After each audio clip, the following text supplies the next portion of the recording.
Lakh barrel per day का Iraq जो है वो ऑयल एक्सपोर्ट कर रहा है।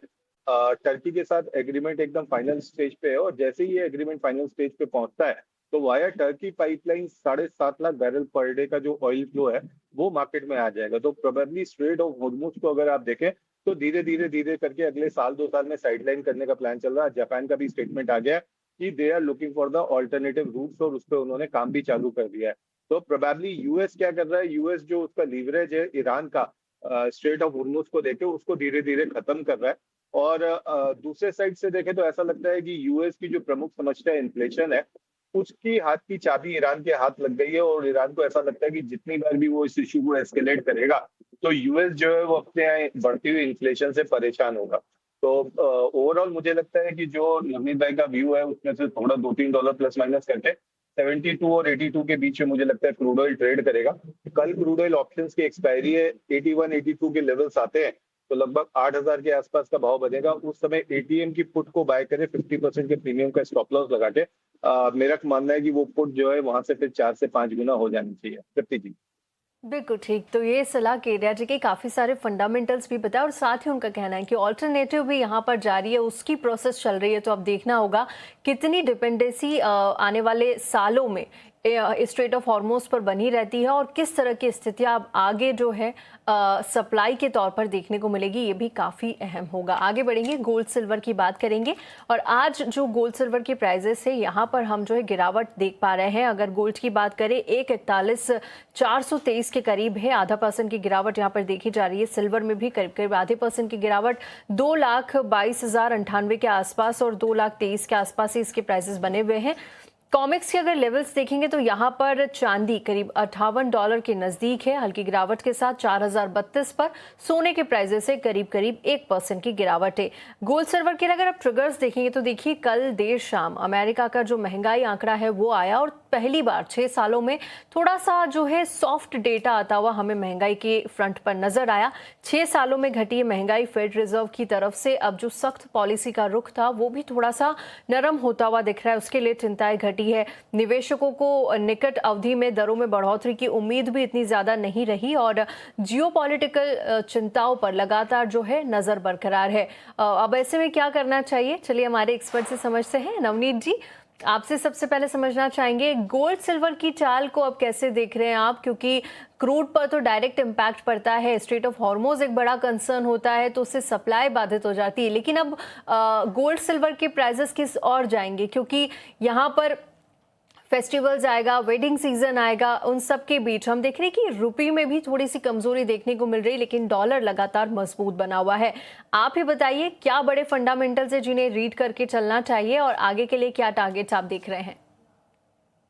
जगदीश जी, पिछले कुछ दिनों के जो फॉल था गोल्डन सिल्वर में वो कल अरेस्ट हो गया। जैसे ही थोड़ा सा जो आंकड़ा आया इन्फ्लेशन का वो थोड़ा सा कंट्रोल में आया है और कहीं ना कहीं पॉसिबिलिटी ऑफ रेट हाइक जो थी, 2 रेट हाइक सिनेरियो इन 2026 वो डिस्काउंट होके पॉसिबल 1 रेट हाइक के ऊपर जाने लगी है।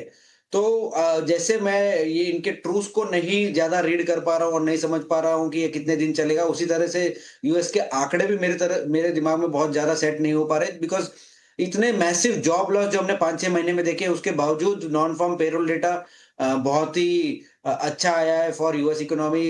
इतना इन्फ्लेशनरी कंसर्न बढ़ गया है, तेल के दाम इतने बढ़ गए थे एक्सेप्ट फॉर जून का महीना जहां पर क्रूड ऑयल के प्राइस नीचे आए थे। उसके बावजूद हमने देखा है कि इन्फ्लेशन का जो डेटा है थोड़ा सा घट के आया है। तो थोड़ा सा असमंजस है कि ये डेटा को किस तरह से रीड किया जाए और मार्केट किस तरह से रिएक्ट किया जाएगा, और कहीं ये मिली-जुली सरकार के चलते डेटा कहीं सही तो नहीं आ रही या सही गड़बड़ा तो नहीं रही, ये समझना थोड़ा सा डिफिकल्ट हो रहा है। ओवरऑल मेरा मानना ये है कि अभी भी we are not out of the woods for gold and silver, और आने वाले दिनों में करेक्शन थोड़ा सा और गहरा सकता है। May be $3,800 will be a good level जहाँ पे आप गोल्ड में अच्छी बाइंग की रणनीति बना सकते हैं, और $52 से $55 के बीच चांदी में ऐसा बाइंग अपॉर्चुनिटी अराइज होगा। फिलहाल के लिए मैं थोड़ा सा साइडलाइन पे वेट करना चाहूंगा और एक last leg of the fall का वेट करना चाहूंगा। ये 2-4 दिन, 10 दिन, 25 दिन जब भी आए, but that should be opportunity to invest. अभी फिलहाल के लिए वेट एंड वॉच करना बेहतर रहे।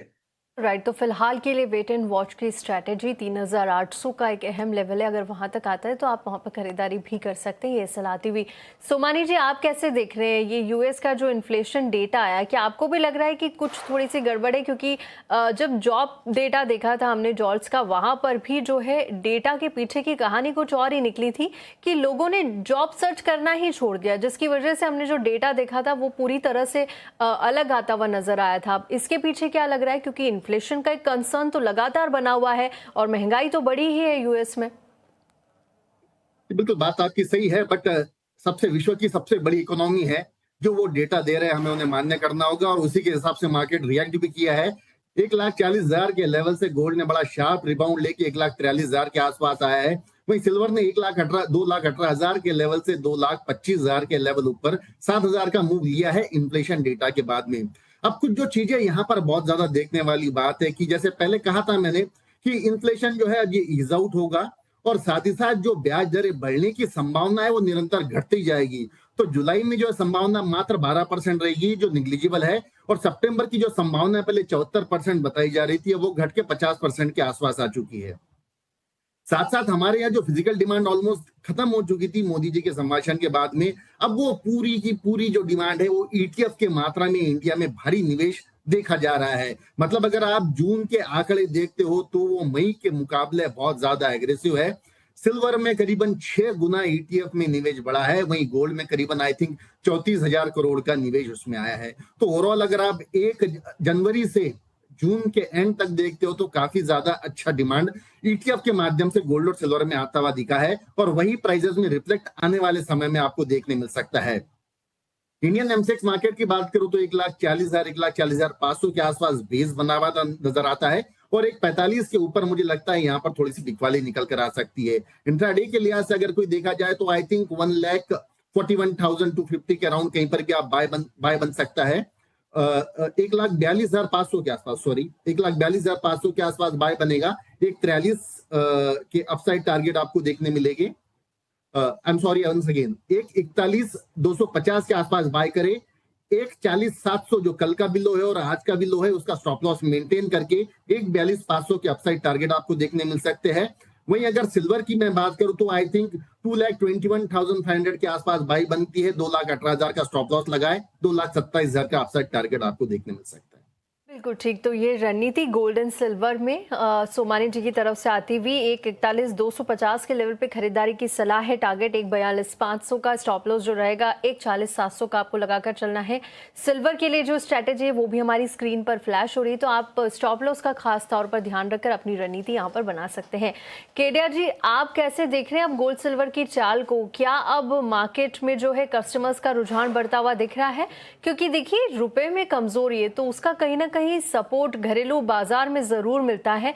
कैसे देख रहे हैं आप और अब कस्टमर्स का रुझान कैसा नजर आ रहा है गोल्ड सिल्वर को लेकर? थोड़ा सा प्राइस के ऊपर बात कर लेते हैं फिर रुझान पे आ जाते हैं। देखिए, जॉब डेटा आया तो 42 को क्रॉस नहीं किया, इन्फ्लेशन डेटा आया तो कल 41 को क्रॉस नहीं किया। तो ये दो चीजें रिप्रेजेंट कर रहा है। एक, पहला कि गोल्ड जो है वो अब सेफ हेवन रिस्क इंस्ट्रूमेंट या सेफ हेवन रिस्क मतलब हेज अगेंस्ट रिस्क ना होके एक फाइनेंशियल इंस्ट्रूमेंट हो चुका है। और अब हमें इस बात को स्वीकार करना पड़ेगा कि अब गोल्ड को हमें लिक्विडिटी की ड्राइव के हिसाब से देखना पड़ेगा। और दूसरा, अगर कल हम देखें कि इतने अच्छे सीपीआई डेटा के बाद भी गोल्ड जो है वो 4100 का लेवल क्यों नहीं ब्रेक कर पाया, तो उसके 3 रीजन थे। पहला रीजन जो था वो ये था कि मार्केट ये मान के चल रहा है कि इस बार की जो हेडलाइन इन्फ्लेशन में हमने इतना बड़ा ड्रॉप देखा उसमें गैसोलाइन की तरफ से जो 9.57% का कंट्रीब्यूशन था, ये इस महीने के वॉर को देखते हुए हो सकता है अगले महीने एवोपरेट हो जाए। कल कांग्रेस के सामने टेस्टिमनी थी केविन वॉश की, उसमें उन्होंने बोला है कि एक डेटा के ऊपर डिसीजन लेना बहुत मुश्किल है, we need to have a series of data. और थर्ड, जो कल ईरान के साथ में वापस छुटपुट नहीं बल्कि बड़ी हमने देखे कि बम विस्फोट हुए ईरान के अंदर, तो उसकी वजह से भी जो है हमने देखा कि गोल्ड और सिल्वर के जो प्राइसेस थे उसमें प्रेशर बना हुआ है। यानी अगर हम ये देखें तो अच्छी न्यूज के ऊपर उसको प्रीमियम नहीं मिल रहा और खराब न्यूज के ऊपर सेल ऑफ जो है वो तुरंत आता जा रहा है। तो